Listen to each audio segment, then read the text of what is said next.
Bonjour à tous, bienvenue sur ma chaîne. Voici la première actualité de ce lundi 29 juillet. Première actualité, ça vient de jeuxvideo.com qui nous disent comme quoi il y aura un God of War PS5 et PC en Égypte. Point d'interrogation. Il y a une annonce qui nous amène sur cette piste. Tout bêtement, maintenant, la saga nordique God of War est terminée. Le développeur de chez Sony travaille d'arrache-pied sur un nouveau projet. Et l'Égypte avait été énoncée il y a à peu près 8 ans par Cory Barlog, le game director de la plupart des God of War, qui avait dit qu'il hésitait entre l'Égypte et le pays nordique. Donc depuis, on sait très bien que le pays nordique, mais maintenant, on se pose la question de l'Égypte. Et d'après les offres d'emploi, Sony Santa Monica travaillerait sur un nouveau God of War. Donc on espère avoir un nouveau God of War en Égypte.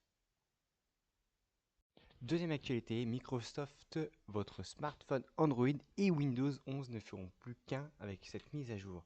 Donc comme on peut voir, aujourd'hui déjà, il y a des Windows et Android qui communiquent avec lien avec son téléphone. Et là, Microsoft commence à tester de nouvelles manières d'accéder à son téléphone.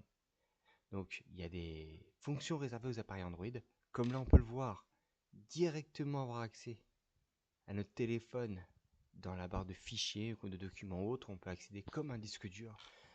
Et il y a d'autres choses qui arrivent théoriquement, mais déjà rien que ça, pouvoir accéder à son téléphone directement comme un disque dur pour pouvoir copier, coller des choses, des fichiers ou autres.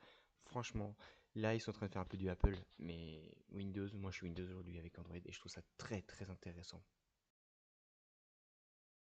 Dernière actualité sur le site de Xbox Mag, il nous parle de tous les jeux Game Pass qui sont annoncés pour août et pour après. Donc, comme on peut voir pour août, il y a Atlas Fallen, Creature of Ava, Crash Bandicoot, Insane Trilogy, lui théoriquement le 8 août avec un point d'interrogation, Mafia Definitive Edition et d'autres jeux. Donc Crash, si vous ne l'avez pas fait, faites-le. Il est vraiment très bien remasterisé. Ensuite, donc en septembre, on a Elf of Mythology. Et comme on peut voir, en 2024, il y aura Call of Duty, évidemment, à partir du 25 octobre. Après, ce qui me paraît un peu plus bizarre, c'est qu'on voit Hollow Knight Skill Song. Bon, on va voir, parce que normalement, il n'était pas prévu pour cette année, je pense. On n'a rien eu du tout, pas très rien, depuis quelques temps. Et donc, on voit aussi les titres pour 2025 et pour 2026 et après. On peut voir, il y a pas mal de choses quand même qui arrivent sur le Xbox Game Pass.